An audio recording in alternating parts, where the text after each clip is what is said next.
हमारे वैदिक सनातन संस्कृति में सभी पर्वों का अपना महत्व होता है और उस दिन की अपनी विशिष्टता होती है और महाशिवरात्रि उनमें से एक पर्व माना गया है। वैसे तो हर मास की कृष्ण पक्ष की चतुर्दशी शिवरात्रि मानी गई है, किंतु इन सभी शिवरात्रि में से माघ मास के कृष्ण पक्ष की शिव चतुर्दशी को महाशिवरात्रि कहा गया है। शिव पुराण के कोटि रुद्र संहिता के अनुसार यह महाशिवरात्रि करोड़ों हत्याओं का विनाश करने वाली मानी गई है।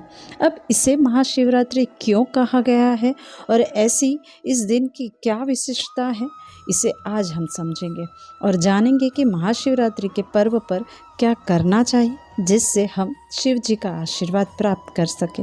आइए समझते हैं। सबसे पहले महाशिवरात्रि की कथा का संक्षिप्त वर्णन करें। गुरुद्रोह नामक भील अपने कुटुंब के साथ रहता था, जो प्रतिदिन पशुओं का वध करके अपना कुटुंब का गुजरान चलाता था, जिसने बाल्यावस्था से लेकर कोई भी शुभ कर्म नहीं किया था। अपने परिवार की भूख को शांत करने के लिए वन में शिकार करता था। रोज की भांति वह वन में शिकार करने गया। देवयोग से उस दिन उसे कुछ नहीं प्राप्त हुआ। पूरा दिन बीत गया। भूखा प्यासा बिना शिकार किए वन में भटकता रहा। बिना भोजन लिए घर जाना व्यर्थ था। इसी कारण सूर्यास्त के बाद जल के समीप कोई तो पशु आएगा। इसी कारण से जल के पास स्थित बिल्व वृक्ष पर चढ़कर बैठ गया। ऐसे में हरिणी पानी पीने आती है, जिसका शिकार करने के लिए अपने बाण पर तीर को चढ़ाता है, जिसके कारण बिल्व पत्र के पत्ते और जल नीचे गिर पड़े जहाँ पर शिवलिंग था। और उस दिन महाशिवरात्रि की रात्रि भी थी। भूखे पेट अनजाने में शिवलिंग का पूजन किया। ऐसा पूरी रात्रि शिकार के कारण चारों प्रहर का पूजन अनजाने में कर लिया, जिसके कारण उसके सभी पाप नष्ट हो गए और उसे शिव के आशीर्वाद से आत्मज्ञान की प्राप्ति हो गई। अगर इस कथा में छिपे संकेत को समझे तो अपने निस्वार्थ भाव से शिवलिंग का पूजन करते हैं तो आत्मज्ञान की प्राप्ति होती है।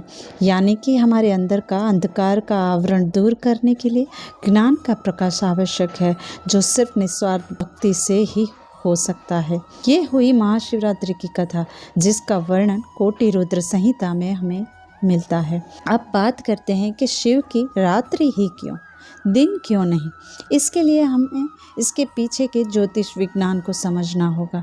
हमारे शास्त्रों के अनुसार 3 रात्रि मंत्र जप के लिए सिद्ध रात्रि मानी जाती है, क्योंकि इस दिन को सूर्य और चंद्र अपने स्वग्रह से सप्तम स्थान पर होते हैं, जिससे एक ऊर्जा उत्पन्न होती है। और क्योंकि रात्रि को त्रिगुणात्मक ऊर्जा की शक्ति कमजोर होती है, जिसके कारण ब्रह्मांड की ऊर्जा प्रबल होती है। इसके लिए आप जो भी मंत्र जाप करते हैं वह सिद्ध हो जाते हैं। यही कारण है कि इस महाशिवरात्रि को तांत्रिक विद्याएं सिद्ध की जाती है।